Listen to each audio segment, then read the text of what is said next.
Included in the University of London files is a record of Tsai's thesis in the ProQuest database.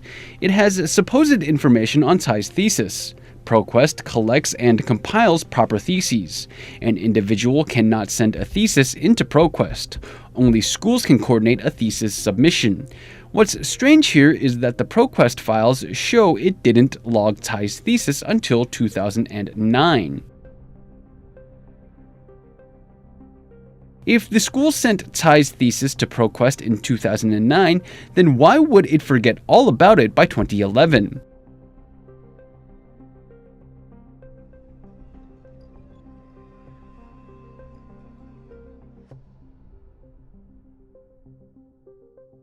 Could it be that LSE started cooperating with Tsai in 2008 after it separated from the University of London system? Did the school enact some nefarious plot to help Tsai? Is that why no one else talked about the ProQuest database entry during subsequent examinations into her thesis in 2011 and 2015? Isn't something like getting a thesis into ProQuest something worth noting? It wasn't until 2015 that someone from outside of the University of London would mention the ProQuest entry. Only then would LSE and the University of London address ProQuest at all.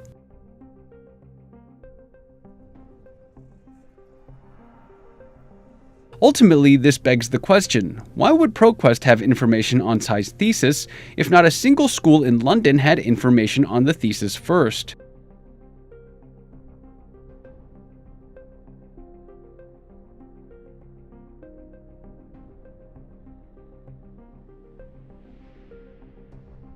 When the mysterious spokesperson tried to press IALS further about Tsai's thesis, the IALS librarian pointed out something pivotal.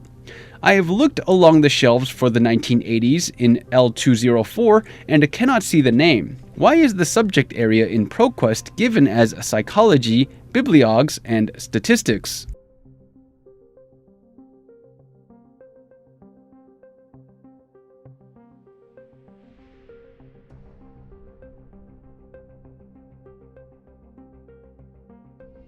Why was a law PhD thesis filed under psychology and statistics? It's clear that the vigilant librarians at IALS found the information rightfully suspicious.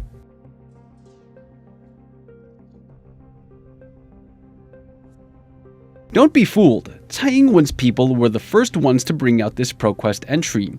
It first surfaced on PTT on June 19, 2015, in response to the Xingdao Daily editorial that said Tsai's thesis could not be found.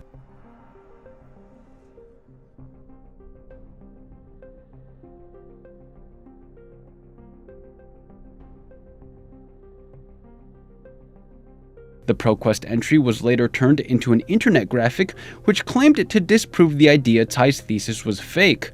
The graphic was widely circulated and used to debunk fake news. Tsai's people were pushing psychological operation campaigns as early as 2015.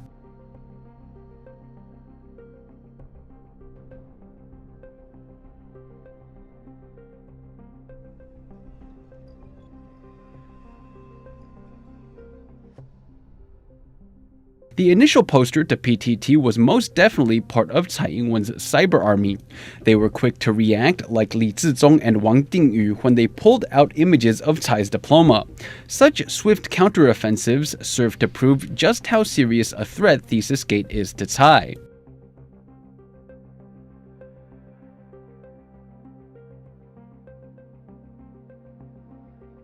Of course, the ProQuest entry is completely fake. We've detailed in our show before how Tsai manufactures doctored files. From thesis drafts to altered dates, this is nothing new. ProQuest even once showed two different thesis titles under Tsai Ing-wen's name. One was labeled 1983, the other 1984. It's clear that Tsai has connections at ProQuest who can alter their records.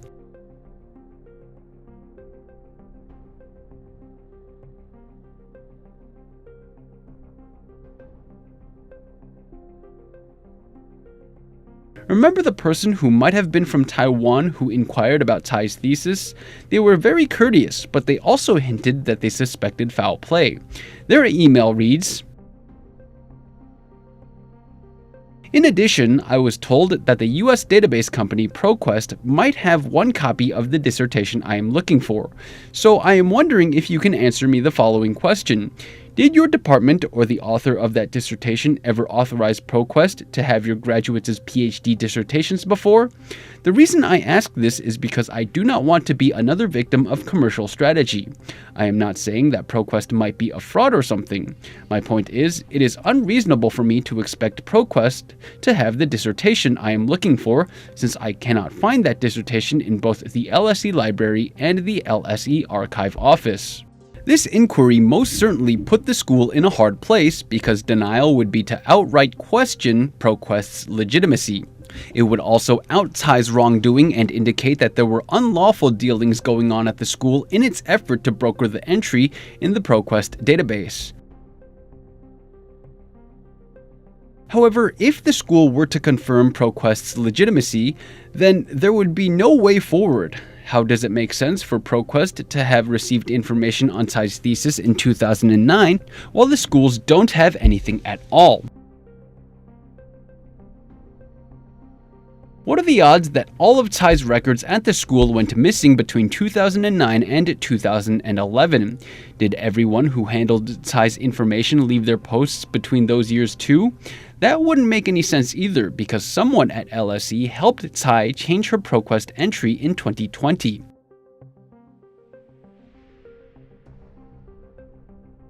So, when faced with an email from this meticulous sender, the wrongdoers had no choice but to take a page from their own book.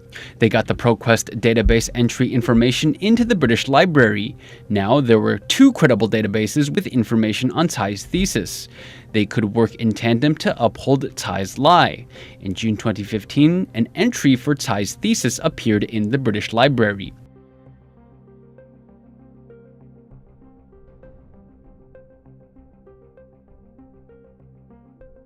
Where does this speculation come from? We can compare the ProQuest and British Library entries.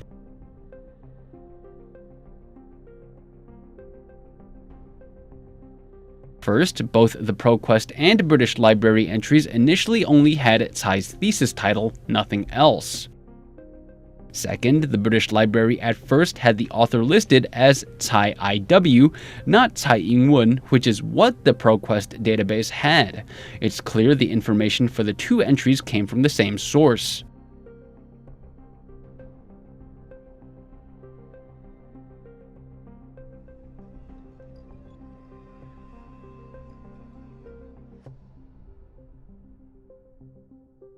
Third, the thesis submission date is 1984, not 1983, which is what it was after TAI's people altered it. All of this information is in line with what British Library authorities told us. They said that in June 2015, someone pointed out that the thesis was missing, so the library added it in. The schools needed to deal with the contradiction that ProQuest had an entry for TAI's thesis, while the schools did not. So they quickly had the British Library add an entry to remove suspicion. How do we know that? Because we have the original ProQuest information from 2009. The ProQuest entry is completely different from what it looked like in 2009.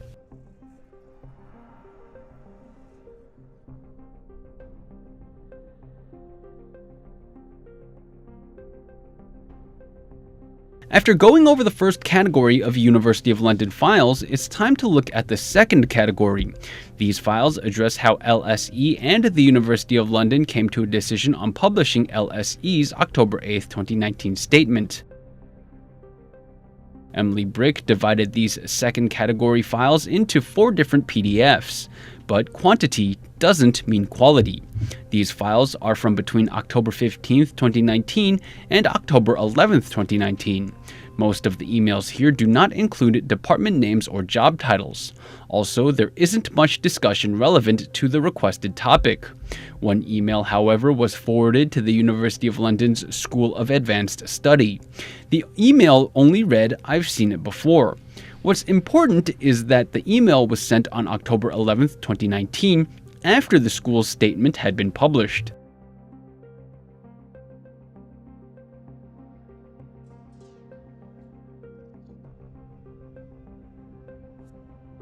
Which department was responsible for drafting the statement? It's impossible to tell from these emails.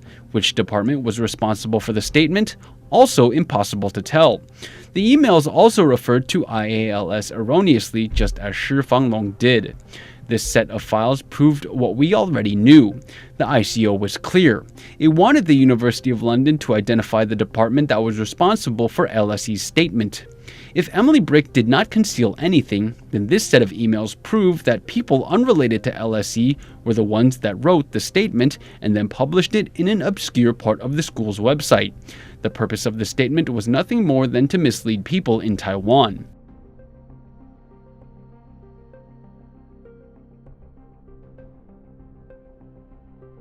What's funny here is that the only official school body to participate in the statement's discussion is University of London's School of Advanced Study. Someone from the school simply said, "I've seen it, and that means the statement has the school's blessing?" How can any of this confirm Tsai Ing-wen's PhD? It's no wonder that Kevin Haynes didn't dare tell Dr. Lin where the statement came from.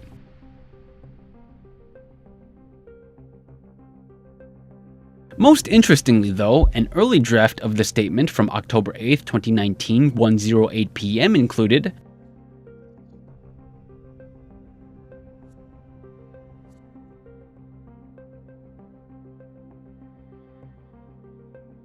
However, it has recently been discovered that the University of London Senate House Library are unable to find the hard copy of the thesis. If this line were included in the published statement, then the wrongdoers would have been in trouble, because not only does Tsai not have a hard copy of the thesis at the school, there's no digital version either.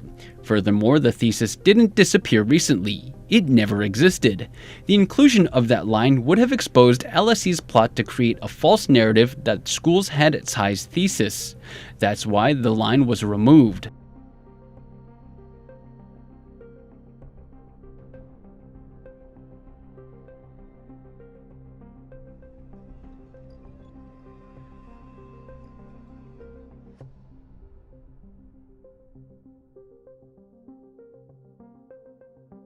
Finally, on October 10, 2019, 9:31 a.m., a person, most likely Shi Fanglong, sent an email after seeing all the criticism of the statement.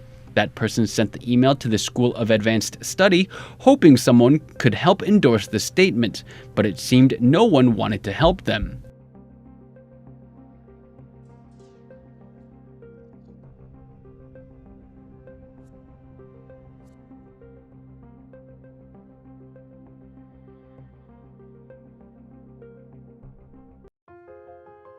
This international scandal has gone on for 37 years now. The wrongdoers are out of options with nowhere to hide. The final step for ThesisGate investigators now is to find out the identities of the redacted people in the email and bring them to justice. However, we still need your help. Continue sending Freedom of Information Act inquiries and help us find a way to extrapolate more information.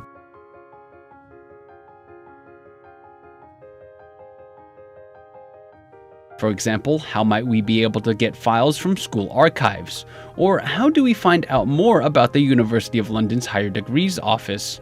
How did the school get into the ProQuest database? Who was in charge of that initiative? All of that information is vital to breaking ThesisGate wide open.